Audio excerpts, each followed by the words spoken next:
Welcome to the Learning Pines YouTube. We hope this video helps. Start by confirming licensing and account readiness for Copilot in PowerPoint. Sign in as a global admin to the Microsoft 365 Admin Center. Verify that each user has both a Microsoft 365 subscription and a Copilot license assigned. Update all user installations of PowerPoint to the latest Microsoft 365 channel release. Check that users can sign in with their work or school accounts. These steps prevent access errors and speed up deployment for your organization. Open the Microsoft 365 Admin Center and go to Settings, then Org Settings.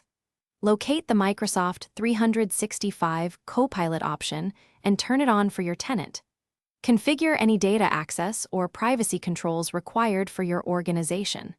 Assign Copilot licenses to individual users through Users, then Active Users, and add the Copilot license. Ensure Azure Active Directory synchronization. Open PowerPoint while signed in with the licensed work or school account. Look for the Copilot button on the home ribbon or the AI icon in the editor. Click the button to open the Copilot pane and describe the task you want, like generate slides or summarize notes. Use prompts such as create a 10-slide deck with agenda and summary. Review, refine, and accept suggestions, then save or export the finished presentation to OneDrive or local storage.